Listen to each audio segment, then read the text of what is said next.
today's subject is on. Sure. Yes. Yoga Shastra and the Gayathri mantra.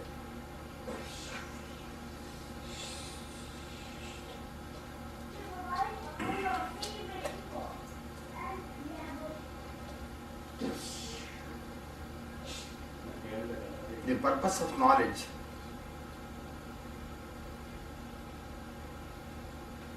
is to gain strength. The strength of any material in the universe basically depends upon the velocity.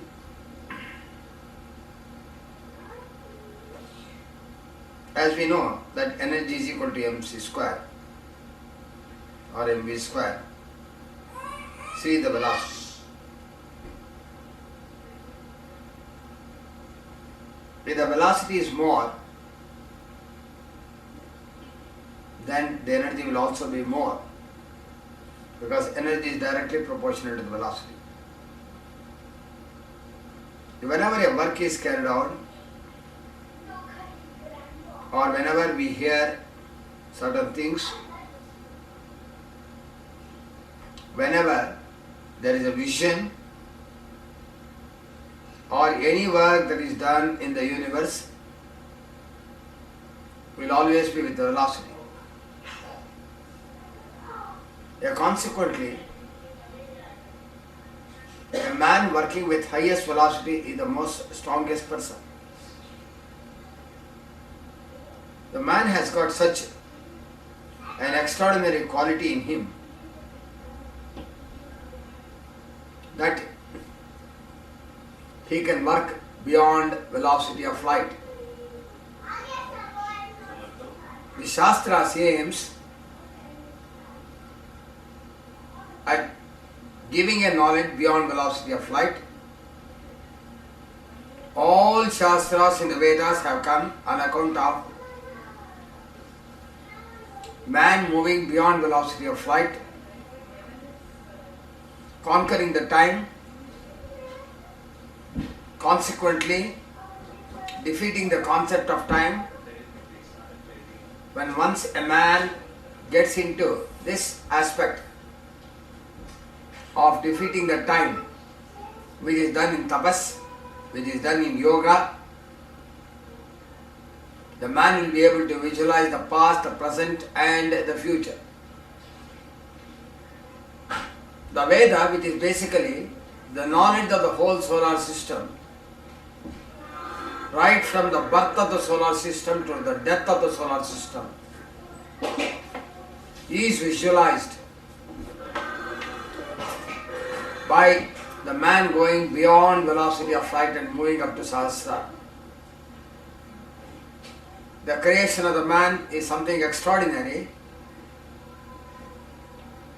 We have a mind, we have got a soul, we have got a Sahasrara, we have got the various chakras also inside the body to take us to different velocity of vision.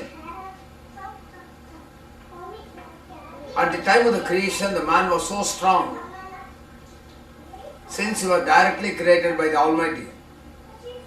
There was no interference in his construction. At that time, the man was able to visualize the whole creation right from the birth to its death. Every person who took birth on the soil called the Mother Earth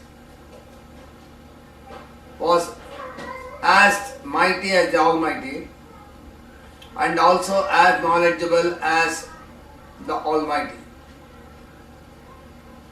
But the Almighty or the Paramatma gave a freedom to the human, because every father would like to give freedom to his children. The Paramatma or the Almighty is the father of the whole of humanity. The whole of humanity belongs to one race, one father, that is the Paramatma. The mother is the mind.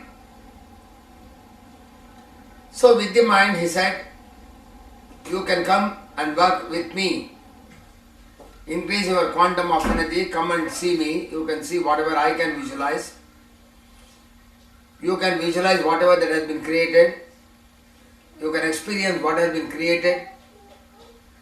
Because in the creation of the human, the Paramatma, the Father, kept everything within him so that he can visualize within himself. He also sat within the human. The place where he sat in the human is called Shastra, which is at the top of the head. That is the ultimate point at which he sat and ran the whole body. So, the human has an extraordinary strength with the mind which can move in different perception. It can work below velocity of light, it can work beyond velocity of light. If the mind goes with the indriyas, it is called below velocity of light, and that is called tamasa. If the mind works beyond velocity of light, it is called jyoti. So a dividing line was established for a man to work within the time or beyond the time. Within the time is called indriya vega, and beyond the time is called as indriya tita vega.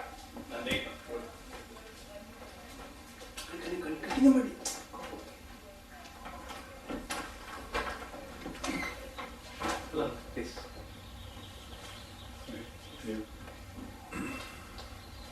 You thought we had late. No, it's okay. Go ahead. He's already broadcasting. Go ahead. The extraordinary capabilities of the human is to work either with the indriyas or to work beyond indriyas. The yoga is basically a science. Yoga is basically a science in which the man is made to move beyond the indriya, that is beyond the velocity of light, such that he can have the perception of the whole of the universe without relaxation of time.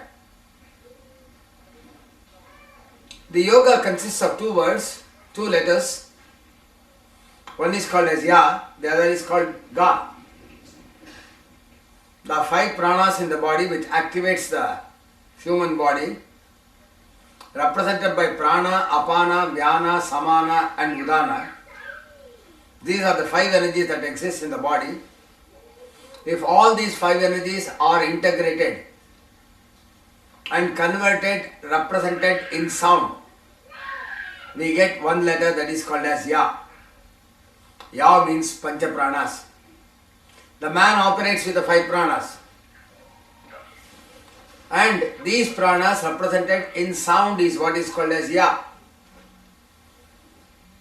Gha means the energy flowing in the solidified portion of the body is called as ga.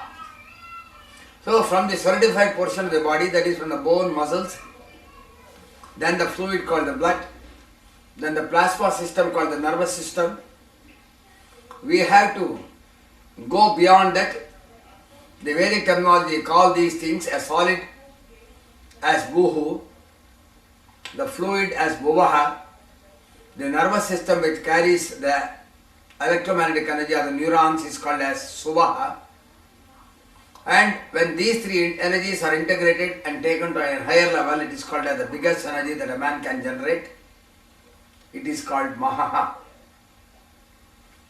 Yoga aims at converting the solidified energy into fluid, fluid into plasma, plasma into the higher energy.